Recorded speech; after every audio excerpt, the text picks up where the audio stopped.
Muy buenas tardes a todas y a todos. Vamos a ser bastante rigurosos con el tiempo porque tenemos hasta las 9 menos 10 aquí en este espacio que tan amablemente nos ha acogido en esta jornada de protesta, recordemos, por la universidad pública. Por lo tanto, bueno, quería dar inicio a esta mesa redonda titulada La tercera ola de legados estatales, rupturas y continuidades, un espacio pensado para reflexionar sobre cómo distintas sociedades han lidiado con los vestigios institucionales, políticos y simbólicos de sus experiencias autoritarias.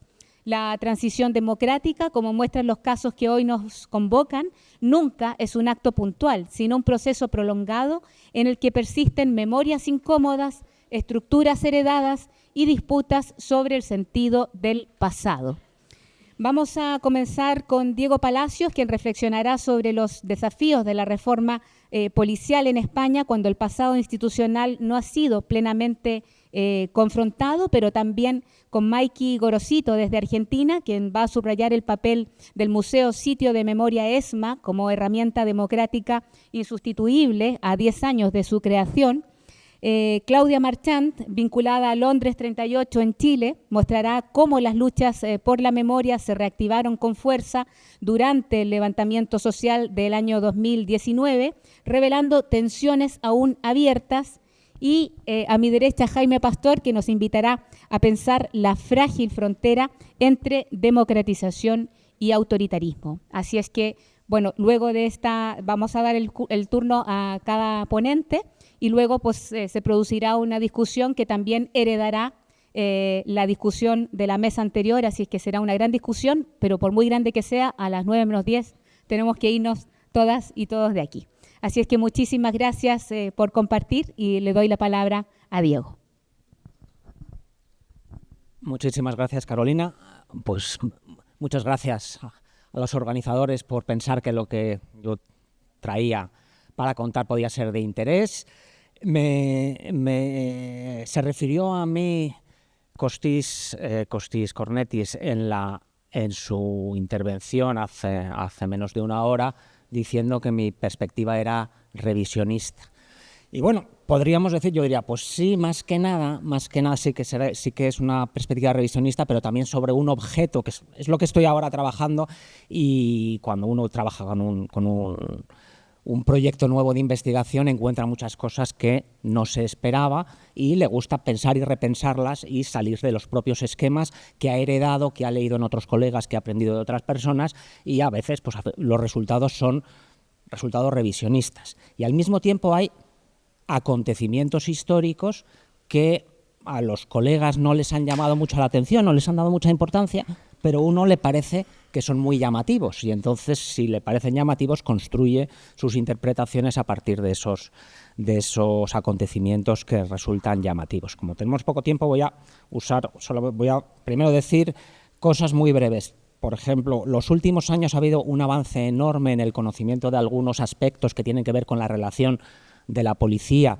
y la población y los movimientos de contestación en la España de la transición, los trabajos, por ejemplo, de David Ballester, reconstruyendo muy bien las circunstancias de muchísimas muertes en control de manifestaciones, en situaciones de torturas, en uso injustificado de las armas, por ejemplo, en controles de carreteras. Nos dan, ahora mismo tenemos una base de datos fantástica, por ejemplo, gracias a los trabajos de David Ballester, los de Sophie Babi, ¿no? En su libro sobre el mito de la transición pacífica, ha realzado mucho el carácter sangriento de la transición española en muchos aspectos, pero yo al estudiarlo y piensen que yo vengo de haber trabajado muchos años sobre el caso portugués, la revolución de los claveles, los movimientos populares allí y también la reforma policial en Portugal, en un contexto comparado internacional. Por ejemplo, David Ballester, su conclusión sobre lo que sucede durante la transición con la policía y con todo el aparato policial es que cambió poco y cambió demasiado tarde. En cambio, con los mismos indicadores puestos en contexto comparativo, pero incluso con Portugal, quitando la disolución de la policía política, pero todo el resto del aparato policial, con Grecia, que ya nos contó Costís como hasta 1984 no empiezan a verse cambios visibles, pero también todos los países latinoamericanos, con los antiguos países comunistas del este. Lo más llamativo en contexto comparado del caso español es la extrema velocidad y la profundidad de las transformaciones del aparato policial español. Y entonces esto choca con una idea muy fuerte que circula mucho en las tradiciones memorialistas. Tenemos unas víctimas de la policía de la transición, y es algo muy importante para la memoria. Tenemos un dato fundamental: los torturadores no fueron castigados en ningún caso, pero de esos hechos, que son hechos centrales y muy ciertos, se establece un vínculo rápido a decir que nada cambió. Y entonces, si nos ponemos a construir cualquier tipo de indicador de qué es lo que pasa con el aparato policial en la transición, nos encontramos que ese vínculo entre no haber castigado a los torturadores y nada cambió no se puede sostener. Entonces ese es el punto de partida. Dentro de un año, en diciembre de 1976, serán los 50 años de la primera gran manifestación de policías en Madrid, ¿no? Solo un año después de muerto Franco, todavía no hay constitución, está el gobierno de Suárez, todavía no sabe muy bien lo que va a hacer. Hay una primera manifestación de policías en la Plaza de Oriente, y van uniformados y van juntos se reúnen en la Plaza de Oriente y se han coordinado con las radios de los coches patrulla, que no se podía hablar por la radio de un coche patrulla. Si no decías quién estaba hablando, toda la red policial escuchaba al que estaba hablando en la radio sin identificarlos. Había una clandestinidad de los policías que estaban convocando esa manifestación. ¿Y qué pedían? Pedían desmilitarización, incorporación de la seguridad social y mejoras salariales. Entonces tenemos ahí un primer episodio, es un episodio que ya tenemos a cierta prensa que lo trata en ese momento. Muchos policías son presos, van a ir a Consejo de Guerra y se van a librar del Consejo de Guerra porque llega la ley de amnistía y los amnistían a esos policías que se han manifestado. Entonces esos son protagonistas policiales que podemos ver también que van a jugar un papel.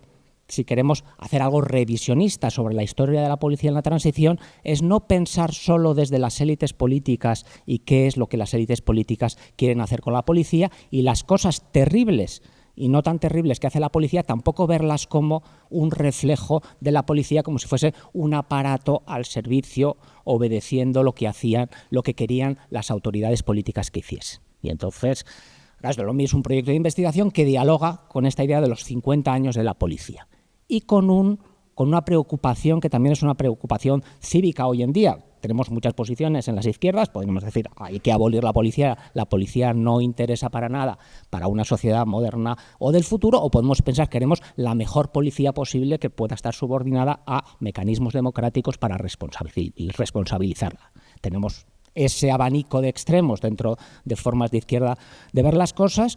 Yo me sitúo más en el segundo, el tipo de cómo planteo nuestra relación con las reformas policiales en la transición, pero es importante que llegamos a una situación muy extraña, que toda la historiografía sobre la represión en los años 70, que muchas veces esa historiografía de la represión, que es la que hace, da un poco gato por liebre, hace una historia de la represión como si fuese una historia de la policía, y no nos permite explicarnos otros hechos. En 1979, la primera vez que hay una gran encuesta para preguntarle a los españoles qué piensan de las distintas instituciones, hay una institución muy bien valorada, nos lo explicó Xavi anteriormente. ¿Cuál es? La Corona. La Corona es la institución mejor valorada por los españoles.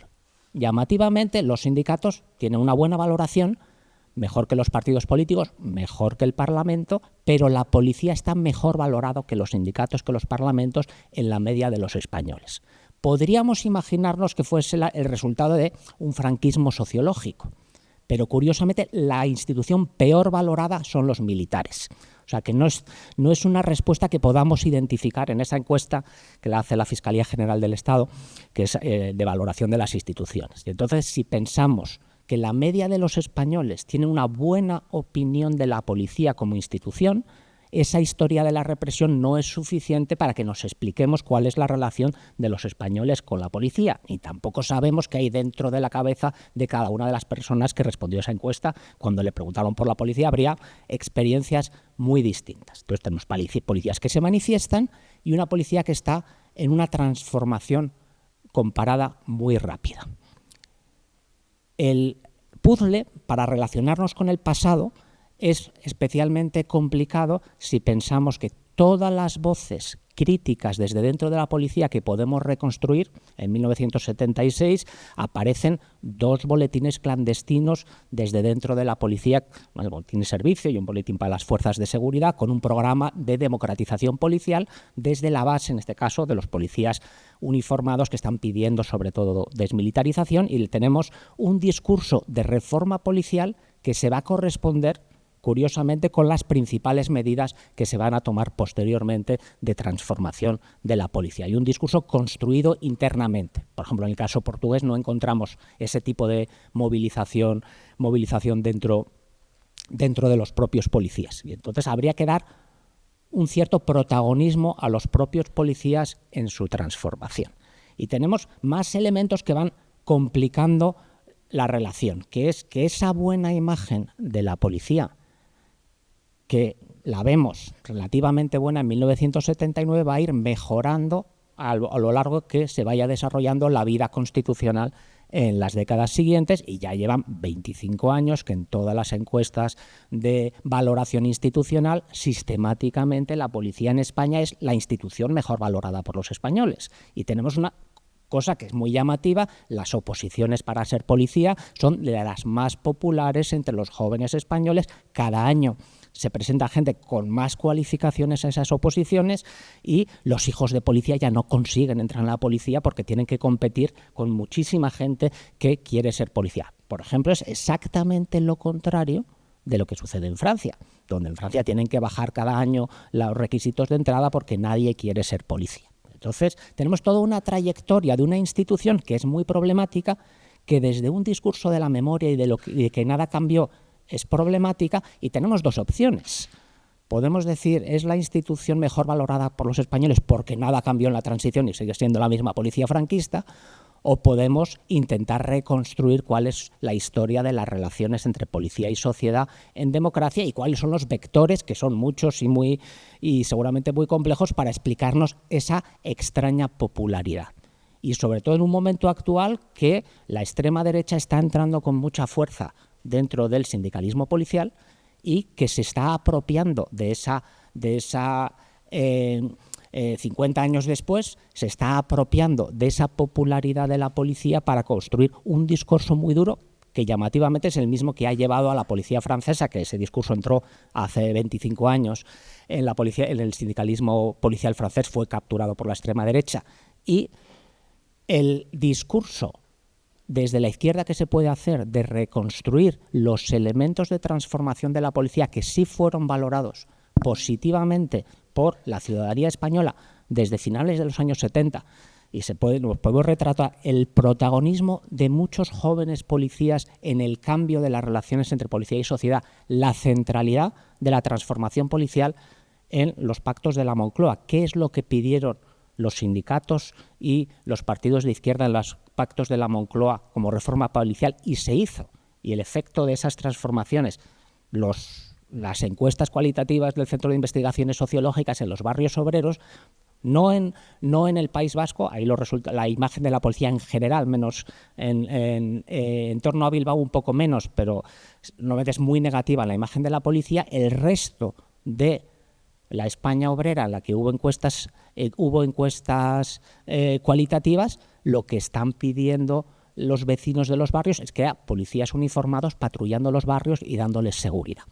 Entonces tenemos muchos elementos que yo creo que nos tienen que invitar 50 años después a repensar la relación entre policía y democracia y pensar los elementos positivos de la historia de lo policial y el protagonismo de movimientos democráticos y sindicales en la historia de la policía que han tenido muchísimo peso, y esa velocidad de las transformaciones, y que se pueden considerar con los indicadores de éxito que he ido desgranando como exitosos, en qué medida son elementos que nos deberían hacer separar algunos de los discursos que hay sobre la continuidad respecto a la policía del franquismo, porque yo creo que nos desarman de aquí hacia el futuro para discutir qué tipo de policía queremos para el futuro y qué tipo de trayectorias que pueden ser terribles en la policía tal como están ahora mismo entrando los discursos de extrema derecha en la policía española de aquí hacia adelante.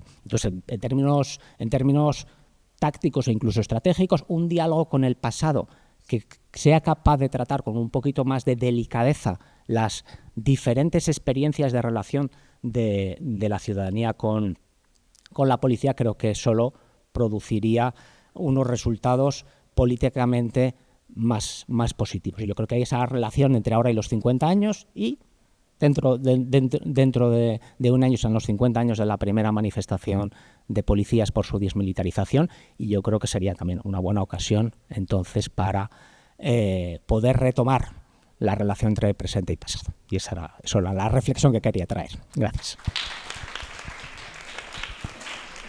Muchas gracias, Diego. Ha estado clavado en el tiempo. Y simplemente quiero pedirte disculpas porque no te he presentado. Diego Palacios es profesor del Departamento de Historia, Teorías y Geografías Políticas de la Facultad de Sociología de la Universidad y Ciencias Políticas de la Universidad Complutense de Madrid, y su trabajo, bueno, aunque ha quedado en evidencia, se centra en la reforma policial en España, explorando los desafíos que supone avanzar hacia modelos democráticos sin eludir los legados del pasado. Muchísimas gracias.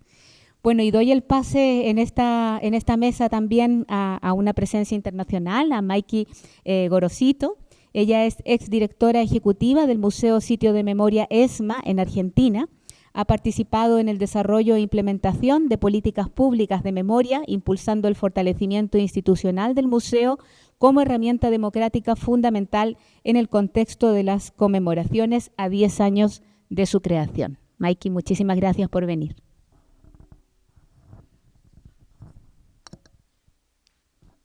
Bueno, gracias primero, muchas gracias. Estoy muy emocionada y honrada de estar acá y no puedo dejar de dar las gracias a Torgue, allá en Buenos Aires, de la Fundación, siempre apoyando al museo. También a Amelia, a María, a Elsa, a todo el equipo que han estado trabajando meses para hacer posible mi presencia aquí. Entonces eso se los digo de corazón.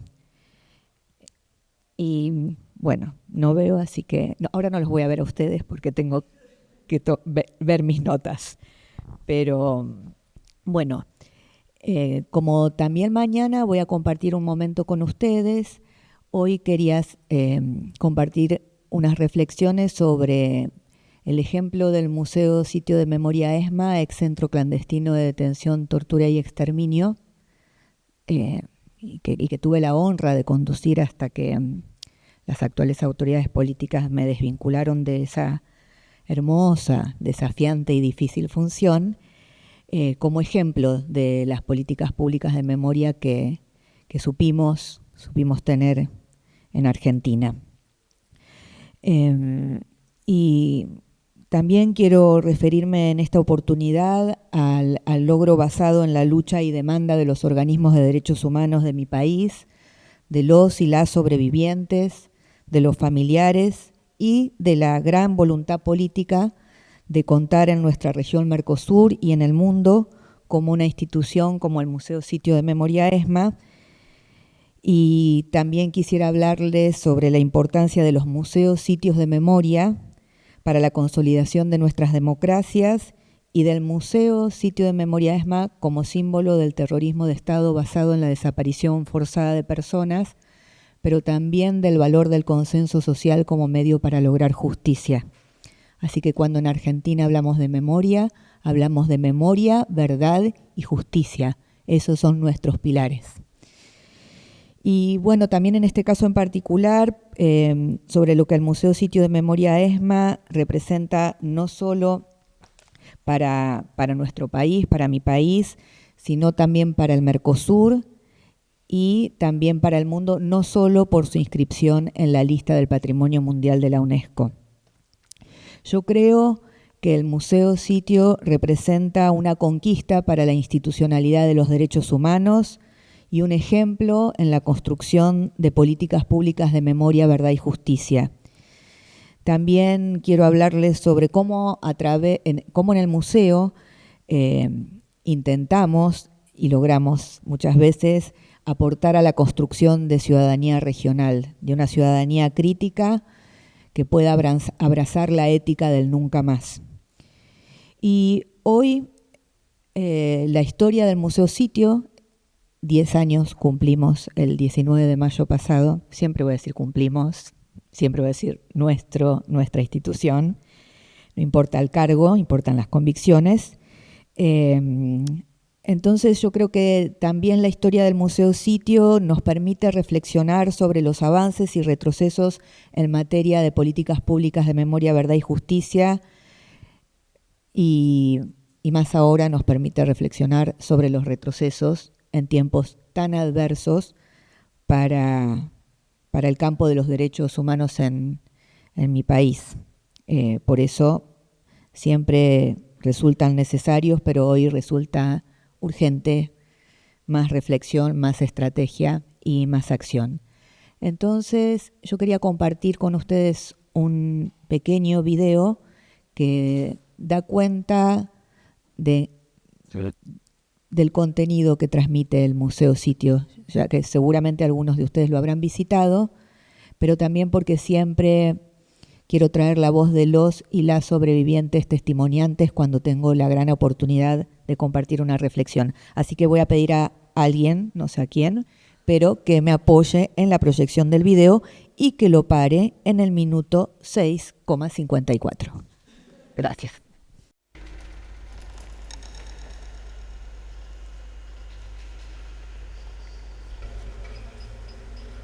No está. No está. No está. No está. Me pasó a mí lo mismo que le pasó a muchos compañeros, digamos, ¿no? Son en el mismo operativo, la misma forma, los mismos métodos. Escuchamos un estruendo, como si fuera un bazucazo, un helicóptero que estaba arriba de la perforicada, y bueno, y después de pronto todo se ilumina todo con unos faroles impresionantes que hizo prácticamente de día. Cuando salgo afuera no podía ver a nadie ni precisar nada porque me enfocaron con el farol, o sea que no pude ver más allá de 2 metros, 1 metro. ¿Qué pasó después de que usted sale y le ponen las manos sobre la nuca? ¿Cómo siguió después? Después me acerca, que después yo identifico como el Tigre Acosta. En ese momento no lo conocía. Después lo identifico ya también cuando estaba en la EMA. Y yo alcanzaba a escuchar que daban órdenes de revisar toda la casa, escuchaban ruido, o sea, destruyeron toda la casa. Y después con el tiempo me di cuenta que también rapiñaron mi casa, porque yo no tenía nada que valiera la pena, pero me lo robaron todo.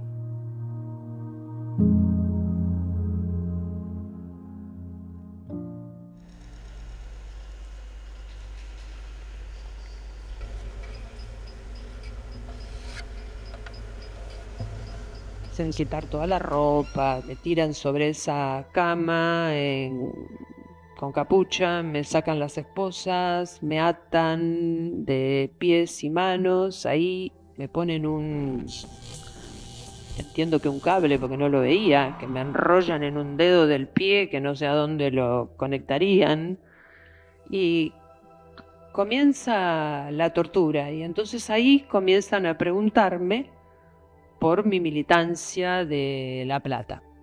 Que esto era cierto, pero que a partir de ahí no había militado más. Esto significó que continuó la tortura, como que ya creo que todos sabemos la tortura de la descarga eléctrica en el cuerpo, el agua, el cuerpo que se arquea. Muy difícil de escribir lo que a uno le pasa cuando uno no puede controlar el cuerpo.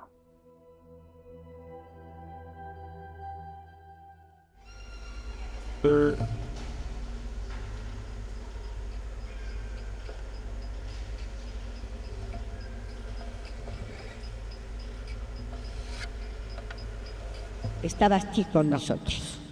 Nosotros no sabíamos nada, lo cuidábamos como un hijo, pero de una manera única. Y le había traído al hijo del hermano que según él tenía desaparecido. Y andaba, después supimos, más que nada, atrás de Azucena, porque ya tenían planificado el descabezamiento de las madres. ¿Recuerdas bajo qué nombre se presentaba Astiz en la plaza? Y en un momento dado, como él siempre estaba atrás de Azucena, le dijo: ¿y vos qué haces tanto acá? Haceme el favor, poneme en este pedazo de diario, ¿cómo te llamas? Entonces puso Gustavo Niño. Sí, queríamos saber cómo se enteraron que Gustavo Niño era Astiz. Él se fue a Francia y en Francia había una madre que le habían llevado 3 hijos. Entonces ella tuvo que ir a hacer un trámite a la embajada francesa y lo vio entrar. Entonces cuando lo vio entrar le dijo: uy, ¿estás acá, Gustavo? Y se llamaba Pedro Escudero. De ahí vino la noticia y se hizo la efervescencia con los exilados que estaban en Francia para hacer la averiguación. Pero hasta que salió de acá y llegó allá, que no sé cuánto tiempo pasó, nosotros no supimos que él era el traidor, el entregador.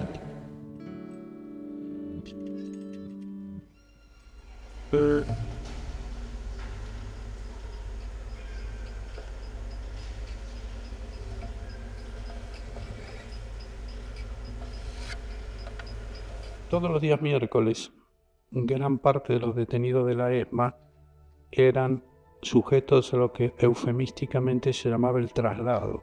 Es decir, eran los traslados a la base de Aeroparque, desde donde partían aviones de la escuadrilla multipropósito y los arrojaban en algún lugar fuera de los marcos del Río de la Plata, en el lugar donde ya había acceso a corrientes marítimas que pudieran trasladar los cuerpos. Todos los martes los oficiales de inteligencia se reunían. Es curioso, no se reunían para decidir a quiénes trasladaban, ejecutaban, asesinaban. Se reunían para discutir a quienes no lo hacían. Por rutina, toda persona que estaba secuestrada en la ESMA estaba automáticamente condenado a un traslado. Esa era la regla. La excepción de semana a semana era no ser trasladado. Ese ejercicio particular de los oficiales de inteligencia se llamaba oficiosamente derecho a veto.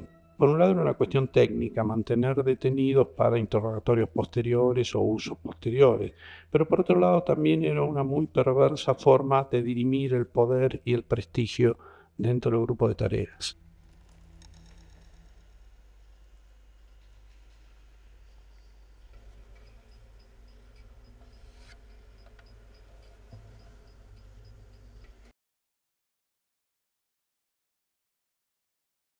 Ahí estaba Martín Gras, que es un sobreviviente testimoniante, quien estaba hablando cuando se cortó, estaba hablando sobre los vuelos de la muerte. Pero lo más importante de decir, ciertamente, cuando hablamos del Museo Sitio de Memoria ESMA, es que el museo fue uno de los más de 800 centros ilegales de detención que funcionaron durante la última dictadura cívico-militar que asoló a la Argentina entre 1976 y 1983, y por donde pasaron alrededor de 5.000 hombres y mujeres, la mayoría de ellos y ellas arrojados vivos al mar. Pasaron también más de 45 mujeres embarazadas que permanecieron detenidas desaparecidas en el centro clandestino. Nacieron al menos 20 bebés, 13 de los cuales fueron apropiados y luego sus identidades restituidas por la lucha de sus familias, la lucha pacífica e inclaudicable de sus familias y de las abuelas de Plaza de Mayo, con hoy 140 nietos con su identidad restituida. Y sobre los crímenes que se cometieron en el centro clandestino y por lo cual los represores fueron condenados, voy a nombrarlos con detalle, siempre lo hago, nunca hay que olvidarlo. Secuestro, tortura, negativa de la detención ante familiares allegados de las víctimas y allegados de las víctimas, abuso sexual y violación, trato inhumano y degradante, trabajo forzado, apropiación de niños y niñas nacidas en cautiverio, robo de bienes muebles e inmuebles, asesinato, ocultamiento de los cuerpos de las personas asesinadas, por supuesto los vuelos de la muerte. También el grupo de tareas que funcionaba en el centro clandestino realizó tareas en el exterior, operaciones en el exterior de nuestro país, y en ese despliegue extraterritorial contó en ciertas ocasiones con personal de otras fuerzas, de inteligencia, del Ejército, de la Fuerza Aérea, del Ministerio de Relaciones Exteriores, de la Cancillería. Y para estas operaciones el grupo de tareas utilizó a personas detenidas desaparecidas y replicaba el modelo de trabajo forzado que se implementaba al interior del centro clandestino. Y esta metodología implicaba obligar a las y los prisioneros a realizar tareas de inteligencia y logística vinculadas a las acciones en el exterior.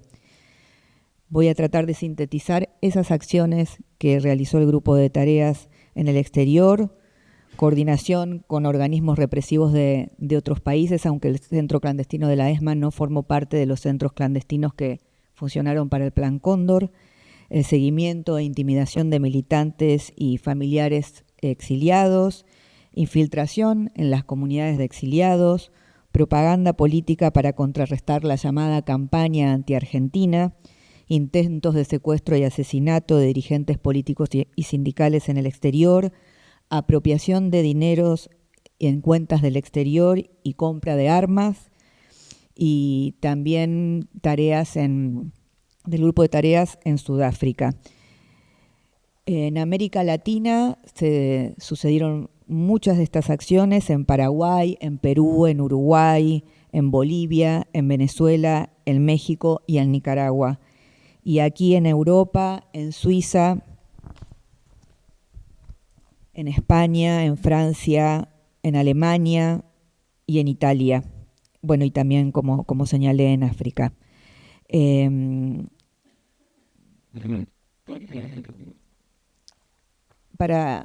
Es imposible o difícil sintetizar lo que fue el plan sistemático de represión, el plan sistemático de robo de identidades, pero para hablar del museo tenemos que hablar de lo que en el centro clandestino sucedió. Y para hablar del museo como representación de una política pública que supimos construir, voy a empezar por el logro más cercano del museo, porque el museo el 19 de septiembre del 2023 fue incluido en la lista del Patrimonio Mundial de la UNESCO, porque los Estados miembros de la UNESCO definieron y decidieron que el Museo Sitio de Memoria ESMA es altamente representativo y está estrecha y tangiblemente asociado a la represión ilegal a opositores armados y no armados, ejecutados y coordinada por las dictaduras de Argentina y de toda América Latina en la década de los 70s y los 80s. Y ese reconocimiento, que no fue un acto burocrático, sino que fue producto de un trabajo de muchos años, que implicó también un gran trabajo de fortalecimiento institucional y de ampliación de los consensos con los que ya contaba el Museo Sitio, se sumó a una condición muy importante, una de las últimas defensas que quedan para la institución, que es su condición de prueba judicial. También el museo es Monumento Histórico Nacional y unos meses antes de ser inscriptos en la lista del Patrimonio Mundial de la UNESCO, logramos ser inscriptos en la lista de bienes culturales del Mercosur, que eso implicó o implica que los estados partes y asociados definieron por consenso que el Museo Sitio de Memoria ESMA es una institución que se debe preservar y conservar para la transmisión del terrorismo de Estado basado en la desaparición forzada de personas que allí se cometió. Si queda un poquito, voy a ver qué elijo. ¿Sí? Bueno, Voy a elegir muy rápidamente entonces. Quizás en el video pudieron notar que el guión del Museo Sitio se basó desde un inicio en el testimonio de los y las sobrevivientes brindados ante la justicia. Eso también pensábamos hasta hace unos meses que era una defensa para el Museo Sitio en relación a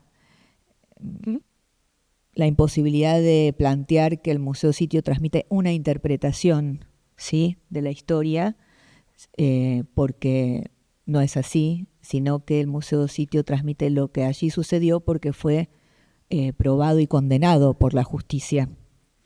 Entonces, además de esa condición museográfica, el museo también se pensó con un criterio de reversibilidad y mínima intervención.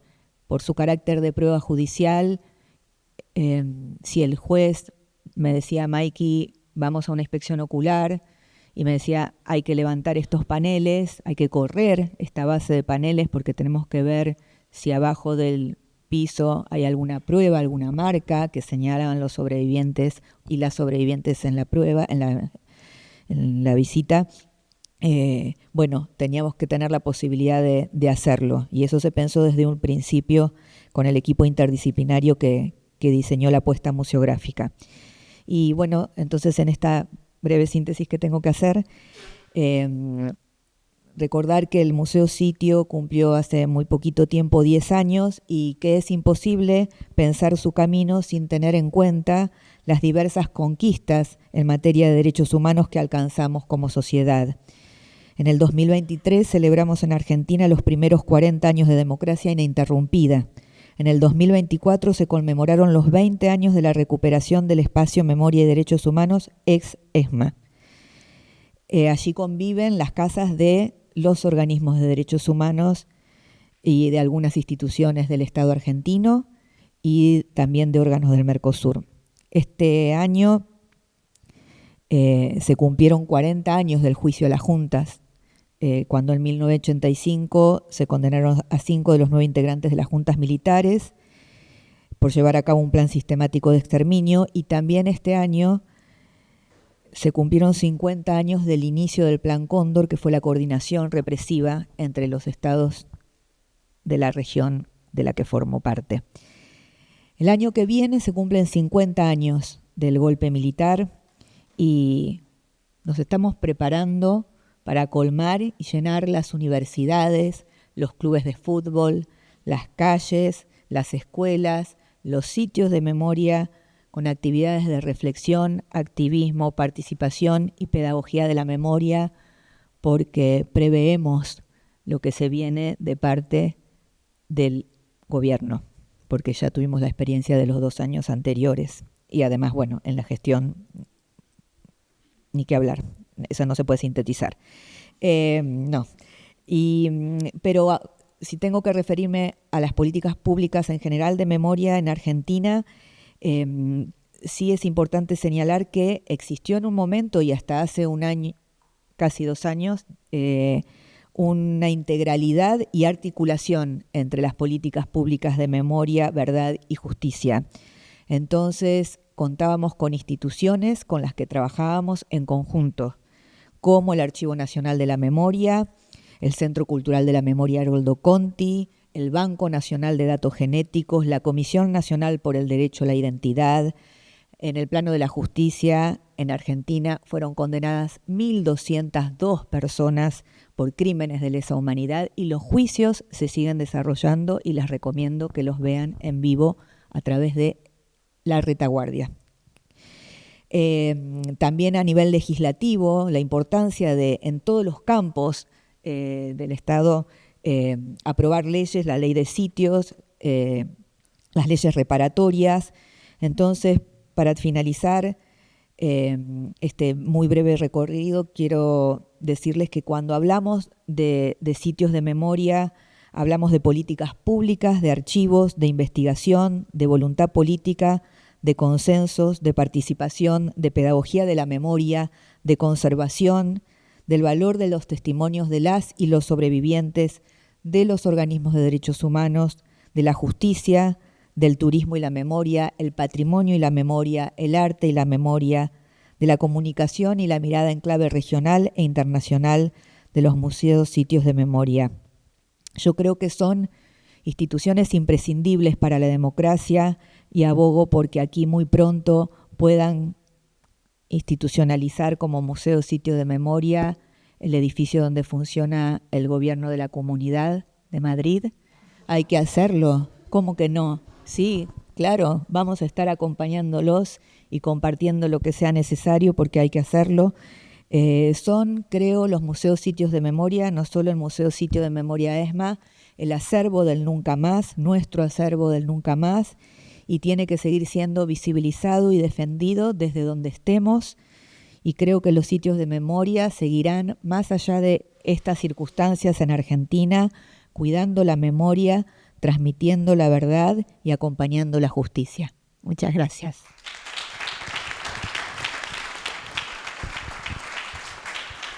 Muchas gracias, Maiki, y muchas gracias por ser comprensiva con el tiempo, porque seguramente los espectadores querrán preguntaros especialmente también qué pasa con las políticas de memoria cuando con las amenazas de la ultraderecha que estamos teniendo más cerca de lo normal.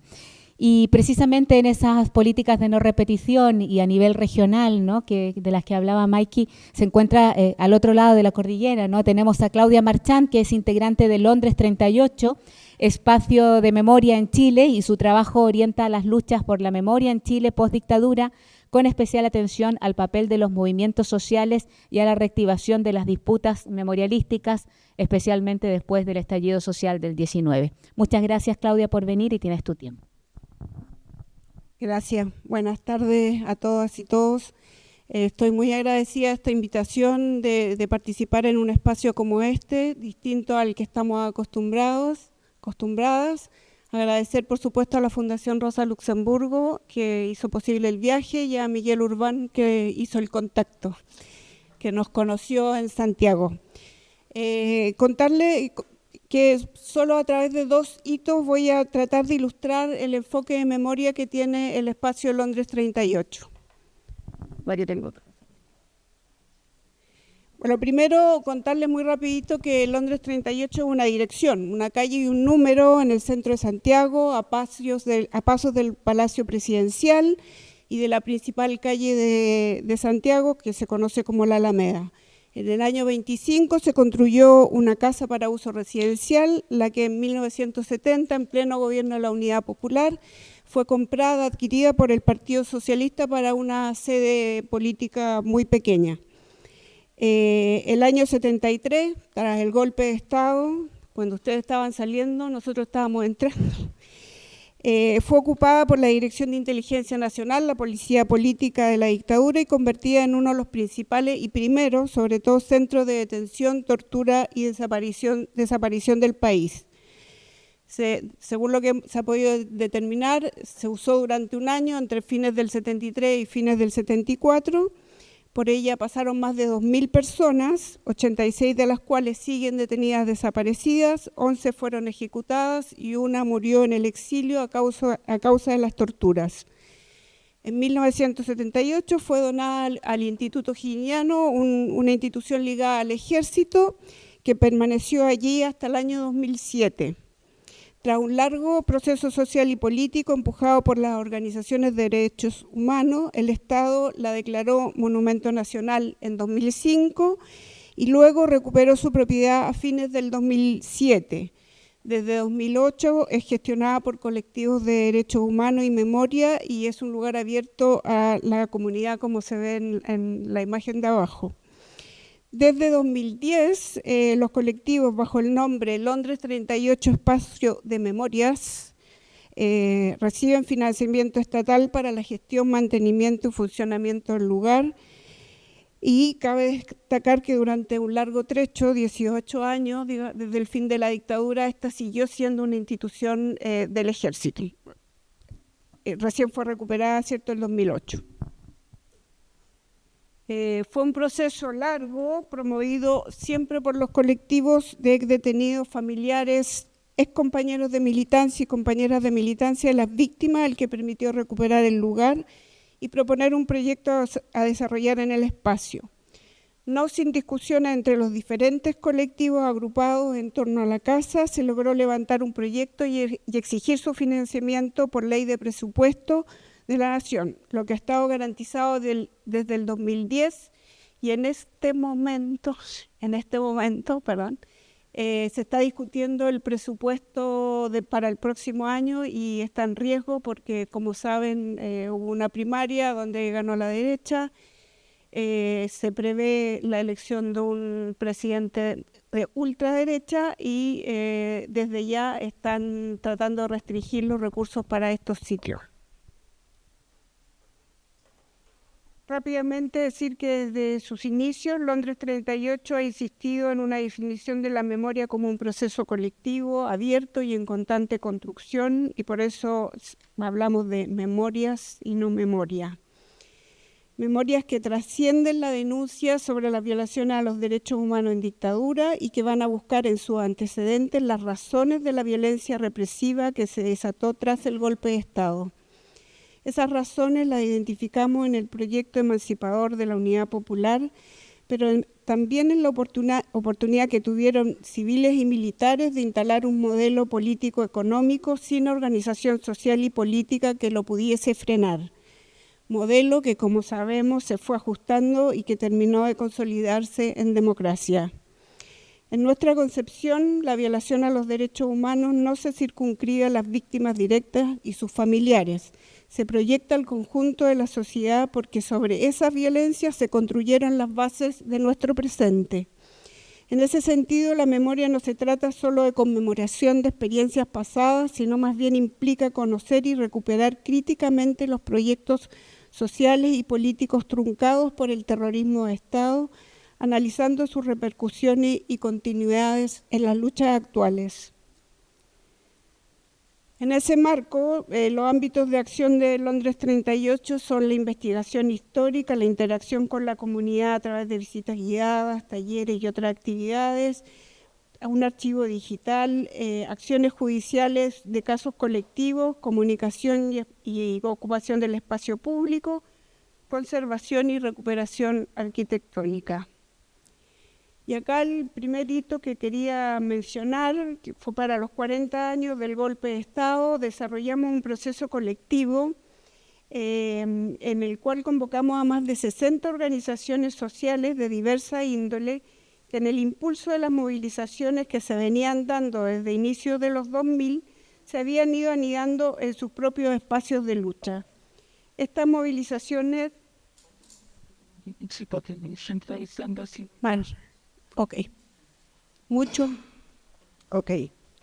Estas movilizaciones, como las estudiantiles, de organizaciones medioambientales, de pobladores, de trabajadores subcontratados, de los portuarios, en contra del sistema privatizado de pensiones y las movilizaciones feministas, habían creado un tejido social orgánico propicio para llevar a cabo este proceso de co-construcción para la conmemoración de los 40 años. La mayoría de estas organizaciones identificaba en la instauración del modelo neoliberal en dictadura y profundizado en democracia los problemas que enfrentaban en el presente.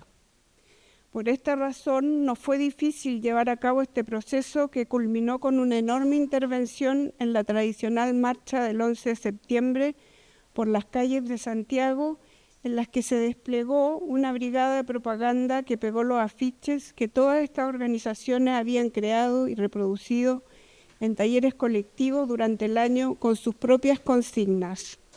Pero tal como mencionaban en la mañana del caso de Grecia, sin firma.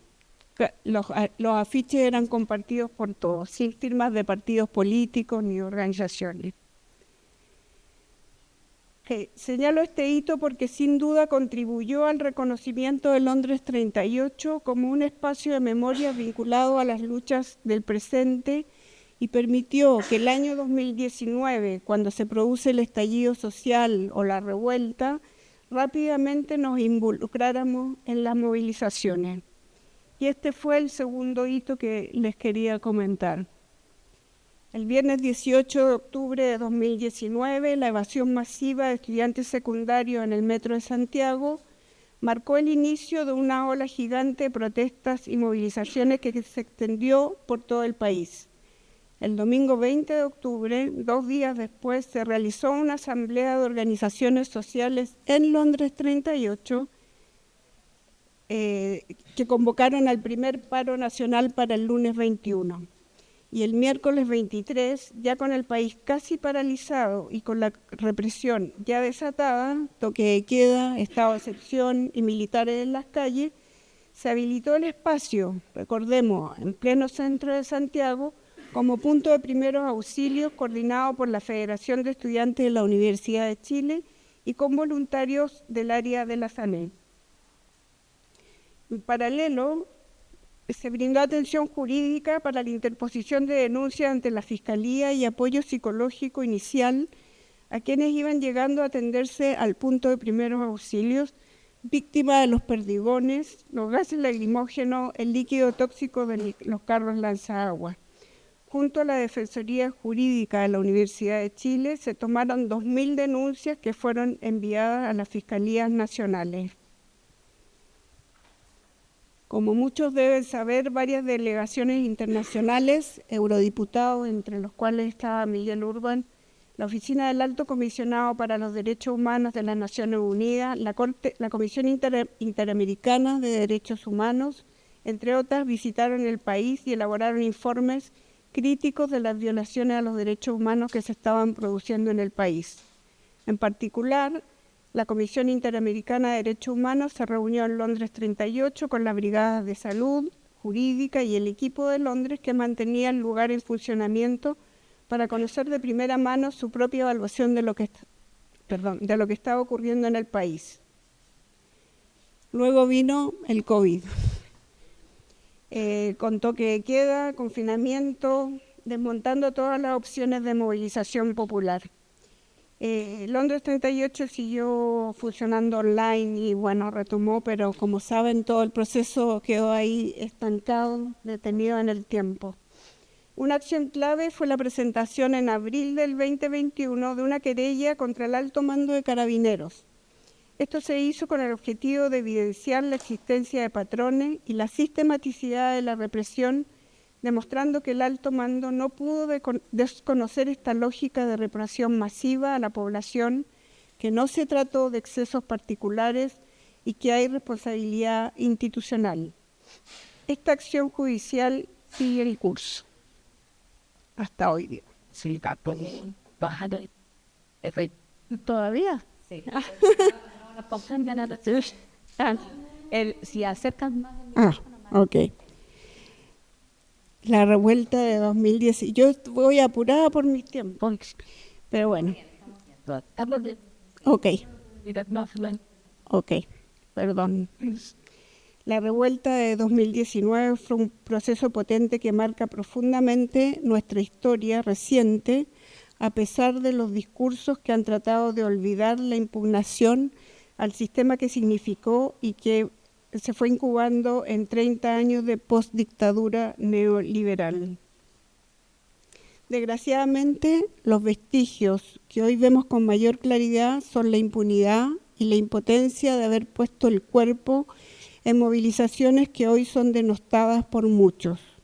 Nos queda saber y encontrar esos otros vestigios de comunidad, solidaridad, luchas colectivas, anhelos de cambio y de una sociedad menos desigual y más justa que no pueden haber desaparecido y que deben estar resguardados en algún lugar de nuestros corazones y de nuestros cuerpos, es decir, de nuestras memorias.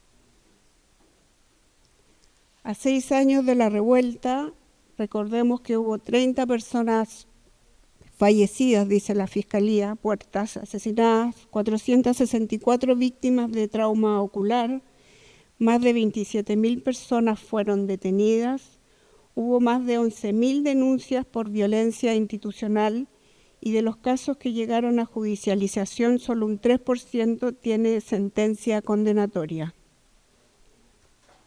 Esto ha consolidado la impunidad, la cual tiene su antecedente en la impunidad de los crímenes y violación a los derechos humanos en dictadura. A 52 años del golpe, de los 1.469 detenidos, desaparecidos y ejecutados, apenas 307 han sido identificados y devueltos a sus familiares. Solo un 23% de las causas de personas ejecutadas y desaparecidas tienen sentencias finales. Más de 1.000 causas permanecen abiertas por crímenes de lesa humanidad durante la dictadura y solo un 0,5% de los más de 38.000 sobrevivientes de tortura han tenido juicios con sentencia de término. El Chile de la transición o de la postdictadura es un Chile marcado por la impunidad, una impunidad que en el caso de la revuelta de 2019 además ha implicado el suicidio de 4 víctimas de trauma ocular y de un preso condenado por la revuelta. En nuestra perspectiva, la falta de reparación integral, la impunidad y la criminalización de lo que fue la revuelta, llamada por la derecha y retomada por la prensa como estallido delictual, y el fortalecimiento de leyes represivas están en el origen de estos suicidios de jóvenes. Son consecuencia de la desidia estatal ante la negación de sus derechos como víctimas, pero también de la justeza de las demandas que surgieron al calor de la revuelta. A lo largo de estos años nos hemos convencido que vivimos en un permanente estado de excepción. ¿Para qué decir el Gualmapu, el sur de Chile, donde habitan las comunidades mapuche? Zona altamente militarizada y donde este instrumento jurídico, el estado de excepción, ha sido prorrogado en más de 60 ocasiones consecutivas desde su instauración en mayo del 2022. Estado de excepción que habilita la suspensión de derechos a través de procedimientos jurídicos, dispositivos políticos y legislativos y sobre todo de discursos que lo van legitimando. Y de este modo llegamos al momento actual y a los desafíos que se nos presentan. Ante el creciente negacionismo y anticipando el muy posible triunfo de un candidato que apoyó la dictadura, miembro de la élite económica y declarado pinochetista, hemos estado debatiendo sobre cómo enfrentamos ese momento, que por lo demás, como hemos visto, tiene un correlato mucho más global, y que ya veníamos vislumbrando en particular después de todo el proceso restaurador que vino tras la revuelta de 2019 y los fracasos por reformar la Constitución pinochetista. Intentando abordar la batalla por los discursos en torno al periodo de la dictadura, hace algunas semanas iniciamos una campaña de difusión que llamamos Campaña por la Verdad Histórica, a partir de las propias declaraciones de los perpetradores de los crímenes de la dictadura. Esta campaña, que ha tenido una alta repercusión en redes sociales, sin embargo, nos desafía justamente a salir de esos espacios, para avanzar en la convergencia con otros actores sociales y políticos, para desarrollar nuevas e innovadoras formas de construcción de memorias colectivas en un tejido social altamente atomizado, cuyas prácticas asociativas fueron dañadas profundamente por la dictadura y que los gobiernos posteriores ignoraron, cooptaron y o reprimieron. Redes y trabajos colectivos con todas y todos aquellos que tengan un horizonte transformador, capaz de proyectar un futuro posible en un mundo habitable para personas dignas, libres e iguales. Como vemos, y aquí ya voy terminando, tras el retorno a la democracia en 1990, este no ha sido para nada un proceso lineal. Con una primera década muy desmemoriada, queriendo borrar los anhelos de verdad y justicia con consignas como justicia en la medida de lo posible, pero que luego dio paso a un ascenso de las movilizaciones sociales que identificaban en las transformaciones que la dictadura impuso a sangre y fuego el origen de sus problemas y demandas, y que también reconocían que la democracia no había hecho más que profundizarlas e institucionalizarlas. Estas movilizaciones, junto con el trabajo de los sitios de memoria y derechos humanos, lograron permear a la sociedad de valores democráticos y el reconocimiento de ciertas verdades hasta ese momento relativizadas o escondidas, como las violaciones a los derechos humanos o el valor de los proyectos emancipatorios, hasta llegar a las grandes movilizaciones de 2019 con la gigante impugnación que significó. Así nos encontramos hoy en este momento en que volvemos quizás a estos primeros años llenos de discursos negacionistas o que buscan equiparar responsabilidades en ambos bandos y que criminalizan cualquier propuesta alternativa o crítica al modelo vigente.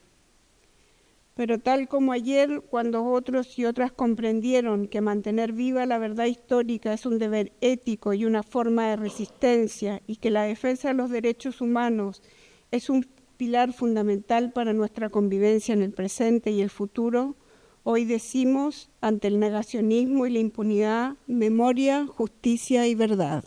Muchas gracias.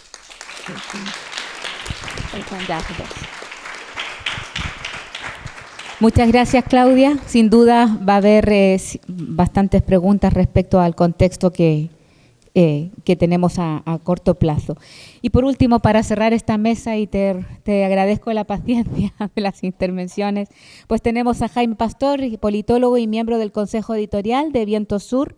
Es un analista destacado de los procesos de democratización, de las derivas autoritarias contemporáneas y las transformaciones políticas en el espacio público, con una trayectoria muy reconocida en el pensamiento crítico. Muchas gracias, Jaime. Gracias a todos y todas por asistir a estas jornadas y por haber yo sido invitado a ellas, ¿no?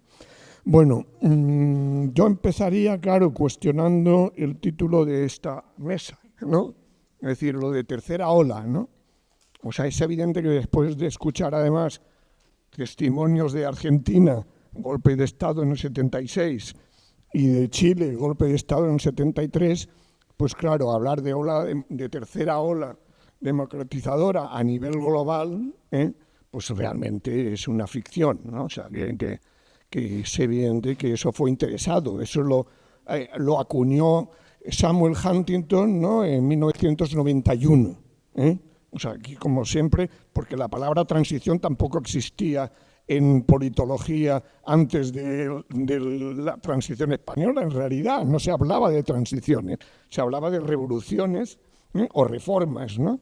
Y entonces yo creo que es importante cuestionar eso, porque además Huntington fue precisamente uno de los firmantes del informe de la Trilateral de 1975, en el que se temía ya la sobrecarga de demandas democráticas que estaba generando el año 68 a escala global, ¿no? Así que lo primero sería eso, cuestionar esa teoría politológica interesada desde el occidente hegemónico, ¿no? Luego, claro, a lo largo de las sesiones que yo he podido seguir, pues claro, vuela el concepto de democracia. Entonces, claro, hay distintos conceptos, ¿no? Hay un concepto constitucional que domina en este país, democracia igual constitución, ¿no? Hay un concepto instrumental, ¿no? O procedimental más bien, ¿no? Que sería el que lo equipara con la democracia liberal, ¿no? Y hay un concepto sustantivo de democracia, que es, por supuesto, del que yo me reclamo, ¿no? Y que, bueno, pues se remontaría, evidentemente, a los antecedentes, a los momentos históricos en los que ha habido una democracia relativa, bueno, podemos decir, desde la idealizada Atenas hasta, bueno, pues las comunas que existen en distintas partes del mundo, y sobre todo lo que significó en el siglo XIX la Comuna de París de 1871, es decir, democracia como autogobierno del demos, ¿no? Del demos en todos los planos, en todas las esferas de la sociedad, y no solo en el plano de la democracia representativa, sino en la capacidad de decidir, ¿no? En el derecho a decidir sobre todo. Entonces yo me reclamaría de ella. Por eso, en todo caso, yo creo que sí se puede hablar de procesos de democratización y procesos de desdemocratización, pero que todos ellos conviven. ¿no? Es evidente, o sea, que hay la Revolución Portuguesa en el 74, pero en ese año se ha contabilizado unos 38 gobiernos por golpes de Estado, por ejemplo, ¿no? Es decir, que es importante ver la historia de la lucha por la democracia en el marco de la lucha de clases, en el marco del conjunto de luchas que se están dando en las distintas esferas de dominación y opresión y explotación, ¿no? Y por lo tanto, bueno, pues es una lucha histórica, es decir, la democracia nunca se consolida, o sea, el concepto de consolidación de democracia es un absurdo, ¿no? Como tal, ¿no? Entonces, bueno, a partir de eso, pues yo destacaría que, claro, que en todo caso, bueno, pues hay otro concepto de democracia que es poliarquía, ¿no? Que se ha popularizado también, que por lo menos hay un gobierno de varios, ¿no? De varias élites, fundamentalmente, ¿no? Élites representativas, ¿no? Entonces, en ese sentido, lo que podemos decir es que a partir del 74, sí se puede decir que es verdad que hay un proceso, una vez acabada la Guerra Fría, de construcción, de configuración de democracias liberales. Eso sí, es decir, podemos decir que son democracias liberales, pero que al mismo tiempo se dan en el marco, por ejemplo, Costas Cornetis ha mencionado a Poulantzas, ¿no? Pues Poulantzas en aquellos años finales de los 70 y en los 80 hablaba ya de Estado autoritario. Otros, por ejemplo Ernest Mann, de otros, hablábamos más de Estado fuerte, pero eso ya se veía entonces, es decir, la tensión entre procesos incluso de democratización en el marco capitalista liberal, pero que ya chocaban con una tendencia a configurar esos estados autoritarios fuertes, porque es entonces también cuando empieza la onda larga neoliberal. Es decir, la onda larga neoliberal empieza prácticamente en Chile, ¿no? Entonces, claro, estamos viendo, o sea, todos esos factores no los integra Huntington en su análisis, ¿no? Entonces yo creo que es importante cuestionarlos, ¿no? Y señalar los límites que ya desde el principio tiene ese proceso, esa ola, esa presunta ola democratizadora, ¿no? A partir de la Revolución Portuguesa, que precisamente la Revolución Portuguesa no fue una transición, es decir, fue una ruptura, ¿no? Es luego con la española y otras como se va conformando, como ya se ha contado en otras intervenciones, ¿no? Entonces yo creo que eso es lo importante, ¿no? Es decir, que señalar que a lo que hemos asistido es a una convivencia entre un capitalismo cada vez más neoliberal, y unas democracias cada vez más autoritarias, ¿no? Cada vez más elitistas, ¿no?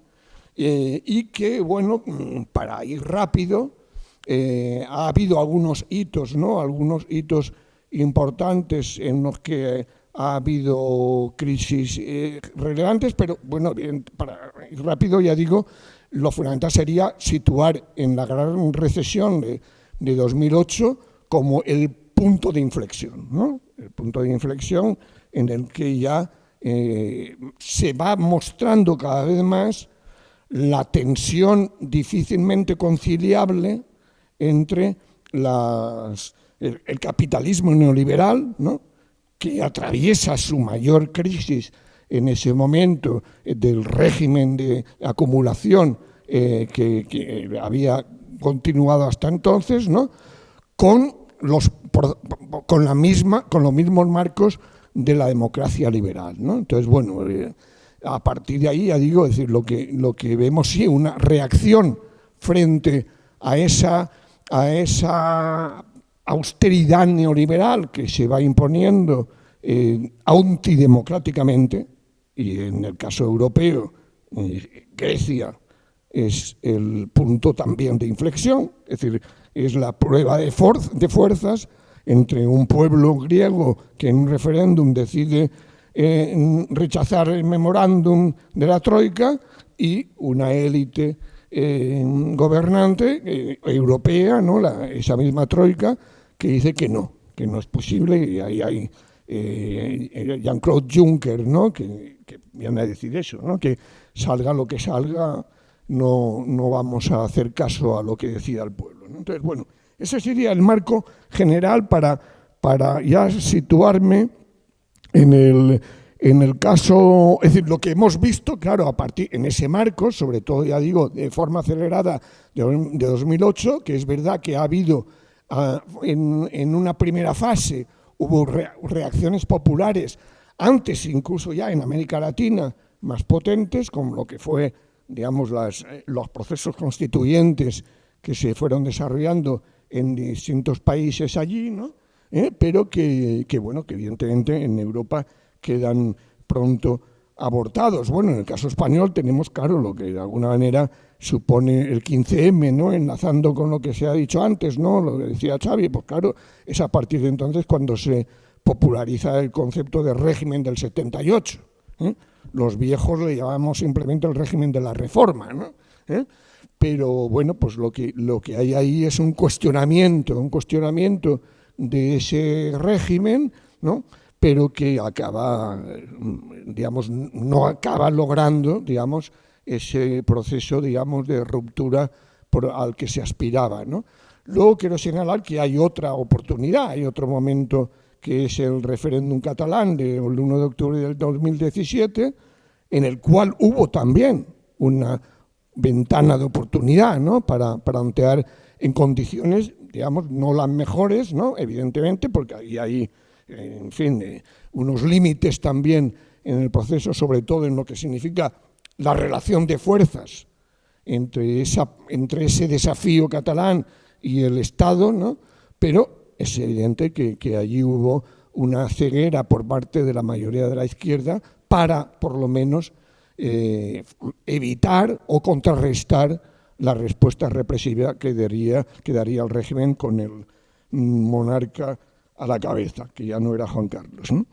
Entonces, bueno, pues esto sería lo que vamos viendo en todos los países, yo creo es eso, ¿no? Erosión del sistema de partidos tradicional, el sistema de partidos oligárquico, ¿no? de alternancia en el centro político ya no funciona prácticamente en ningún país, ¿no?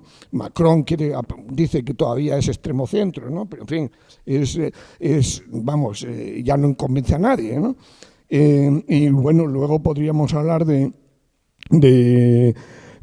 eso, de la ola reaccionaria en la que nosotros nos encontramos, con lo cual ahora lo que sí vemos es que hay un tipo de autoritarismo mucho más peligroso, que es el autoritarismo reaccionario, el autoritarismo que podemos llamar, ¿no? Yo, entre los conceptos que se emplean, pues estaría más cerca del que emplea Traverso, ¿no? Es decir, posfascismo, ¿no? Es decir, y además yo creo que viene bien también con lo que decían antes colegas griegos, ¿no? Es decir, que es verdad que algunos son nostálgicos, pero realmente otros están mirando, bueno, pues construir una forma de dominación que evidentemente en un contexto muy distinto al que significó el ascenso del fascismo y el nazismo en los años 30, es decir, no pueden reproducir. Es decir, yo siempre digo que en el caso español, bueno, pues si entrara Vox a gobernar, pues sí volveríamos al 76, ¿no? Al año 76, es decir, la lucha entre retorno, digamos, a un régimen predictatorial o semidictatorial, ¿no? O realmente, bueno, pues a iniciar todo un proceso de desdemocratización, ¿no? Pero claro, no olvidemos, y eso también hay politólogos, ¿no? Pues ya que soy profesor de ciencia política jubilado, hay politólogos que sí han seguido analizando. Adam Przeworski, por ejemplo, a mí me parece un analista interesante, ¿no? Ahora está viviendo en Estados Unidos, está haciendo su diario de vez en cuando sobre lo que pasa allí, pero él es más matizado, es decir, el problema no está en encontrar ya que lo siento, pero el problema no es reformar a la policía, es decir, el problema es ese. Es decir, el problema es realmente construir una cultura política democrática que sea capaz realmente de contrarrestar esa ruptura con el consenso antifascista que se ha dado a escala global, ¿no? Es decir, entonces, claro, en fin, no quiero polemizar aquí con el colega, ¿no? Pero yo digo que el problema fundamental está ahí, ¿no? Es decir, que no podemos plantear que cuando la extrema derecha se ofrece como alternativa y está obteniendo el apoyo de la superoligarquía tecnológica a escala global, pues entonces, claro, sabemos que el problema es estructural, es decir, y es lo que reconoce Adam Przeworski, ¿no? En el libro que tiene de Crisis de las Democracias, es decir, el problema está en las desigualdades sociales, económicas, ¿no? El problema está, por supuesto, también, como digo, en la cultura política y, por lo tanto, el tipo de transición, entre comillas, que se necesita es el cambio 2 que dice Przeworski. Es decir, Przeworski habla de dos tipos de cambio, ¿no? Lo tengo por aquí, pero en fin, para ir rápido. Es decir, él habla de un tipo de cambio que son las transacciones institucionales contingentes, que pueden salir. Pero desde luego, si no resuelven los problemas estructurales, se convierten en problemas a largo plazo. Es decir, que no aparecerán en los años 80, pero aparecerán más tarde, ¿no? Es decir, y el otro segundo tipo de cambio es el que signifique también transformaciones estructurales. Pero cuando él habla de transformaciones estructurales, claro, se habla de transformaciones socioeconómicas, que ahora deberíamos decir, y ambientales, en fin, y de género, y de etnia, etcétera, ¿no? Es decir, yo creo que ahí está el problema. Es decir, el problema es que hay que hablar de democratización en esos términos, ¿no? De transformaciones democráticas en el plano político general, pero desde luego acompañadas necesariamente de transformaciones estructurales, si queremos realmente que el gobierno sea del pueblo, utilizando ya otra fórmula clásica, ¿no? De un estadounidense, ¿no? Del pueblo, por el pueblo y para el pueblo, ¿no? Entonces, bueno, pues ahí está, yo creo, el gran problema con la transición española. Es decir, la transición española fue lo que él también dice, ¿no? Es decir, fue una transacción, yo añado, porque eso no lo dice él, transacción asimétrica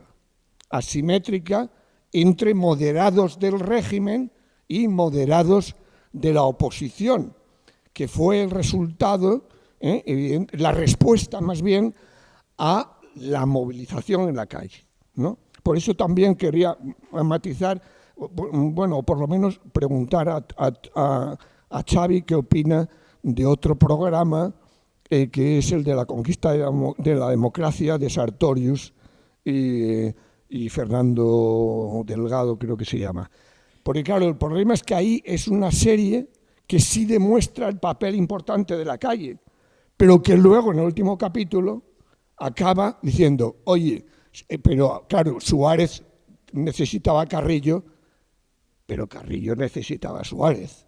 Es decir, entonces, claro, es decir, el cierre de la radicalización, no de la movilización, como ha dicho Xavi, que siguió hasta el 79, pero el cierre del proceso de radicalización desde los movimientos sociales que se estaba dando en esos años es cortado por ese pacto, por ese triple pacto, ¿no?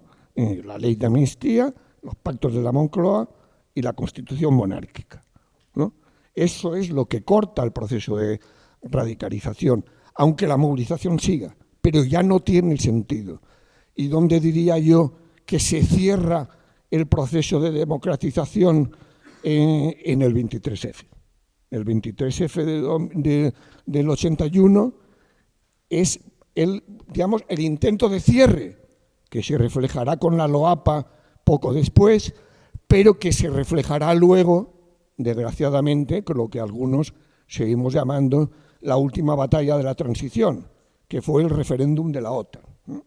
El referéndum de la OTAN después de la entrada en la Comunidad Económica Europea, ¿no? Esa fue la última oportunidad de relanzar un proceso de democratización que ya había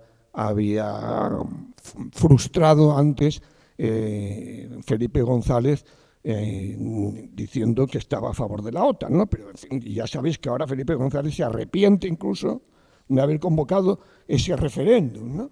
Entonces, bueno, no sé cómo voy de tiempo. 5 minutos.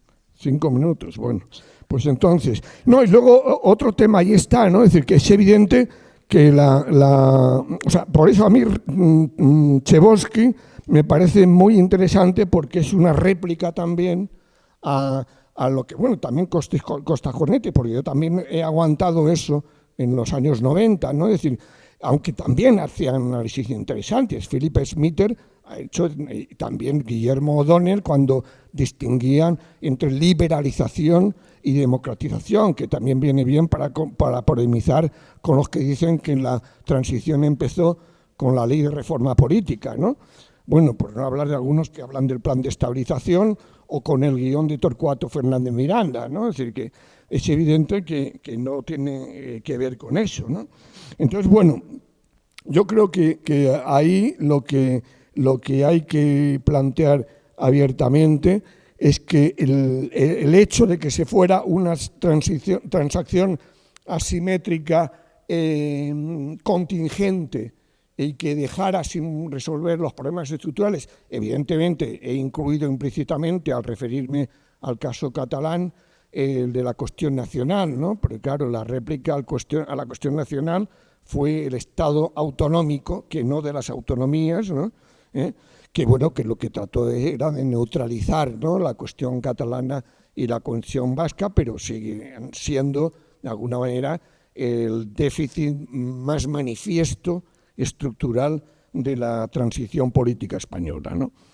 Entonces, bueno, claro, también volviendo a esto del título que viene a continuación de la tercera ola, legados estatales, rupturas y continuidades, pues claro, yo diría que el principal legado estatal es precisamente el no haber generado una cultura política antifranquista.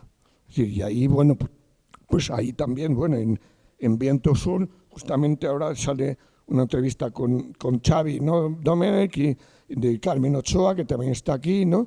Y que ahí yo creo que es importante recordar lo que ellos señalan, ¿no? Es decir, porque normalmente hablamos de, bueno, y también se ha dicho en otra ponencia, ¿no? Es decir, no se trata de saber que hubo una dictadura, ¿no?, sino de entender por qué había una dictadura y por qué había que luchar contra esa dictadura, ¿no? Eso yo creo que es muy importante.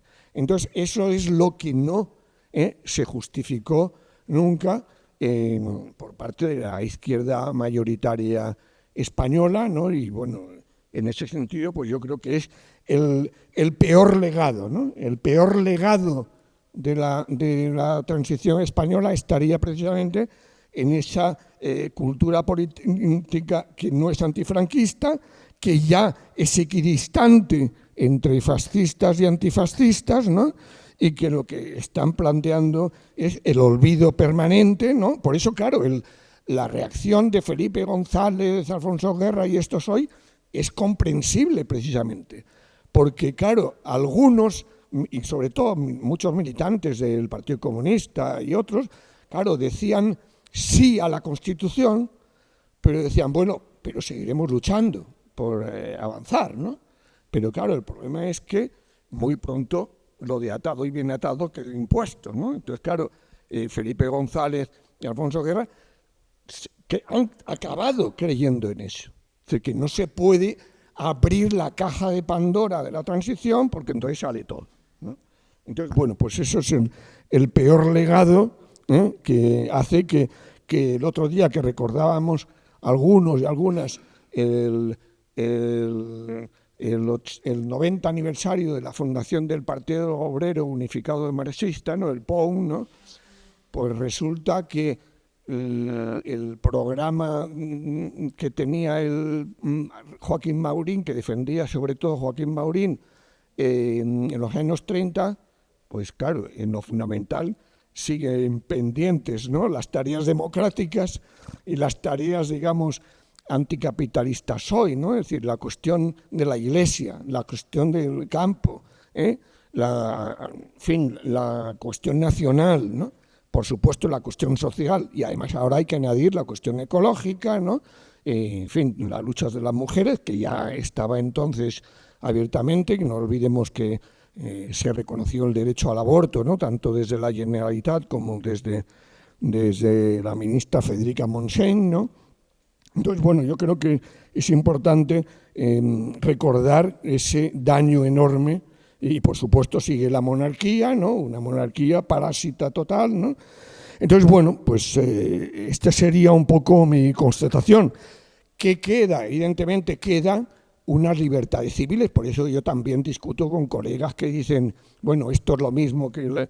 porque claro, niegan que hubiera una reforma, evidentemente, una reforma pactada, pero fue una reforma. Y evidentemente hay que defender que se reconocieron toda una serie de libertades, ¿no? Y derechos sociales, pero claro, derechos sociales, como sabéis, pues están en los principios rectores. No son derechos fundamentales. El derecho a la vivienda no es un derecho fundamental, según la Constitución, ¿no? Entonces, bueno, pues eso también es una cuestión pendiente que está ahí abierta, ¿no? Y bueno, pues ya digo, yo creo lo que quería yo fundamentalmente señalar que ahora mismo, hay, primero, romper la tesis de las olas, porque creo que no vale, pero sí que hay procesos en tensión si los vemos a escala global y no a escala eurocéntrica u occidental, ¿no? Y segundo, que a lo que estamos asistiendo es a una transformación de los regímenes demoliberales en regímenes autoritarios reaccionarios, ¿no? Y esa es la tendencia dominante, diríamos, ¿no? Y esa es la que hay que saber, porque tiene los motores en grandes potencias occidentales. Por supuesto, la alternativa no es la que viene de China y otros, porque precisamente de las cosas que envidian Trump y compañía de China son los planes quinquenales, ¿no? Pues dice, los planes quinquenales vienen muy bien porque pasan de las convocatorias electorales. Tú puedes decidir para 5 años y sabes que vas a seguir mandando, ¿no? Entonces, esto tampoco son alternativas, ¿no? Y en el caso español, pues yo creo que ahora sí estamos viendo eso, ¿no? Es decir, había una crisis de régimen desde fuera, ahora se neutralizó, derrotó ese desafío desde fuera, pero ahora con lo que nos encontramos hay una lucha dentro del régimen, ¿no? ¿En qué sentido volver a hacer una reforma o una contrarreforma, ¿no? Y evidentemente no podemos ser indiferentes. Es decir, hay que saber distinguir incluso entre una democracia liberal degradada y lo que sería una regresión autoritaria, reaccionaria, prefascista o posfascista, ¿no? Por lo tanto, hay que luchar contra esa amenaza que hay allí, pero sabiendo que no hay que perder el horizonte y que el horizonte tiene que ser apostar por una democracia radical. Gracias. Muchas gracias, Jaime.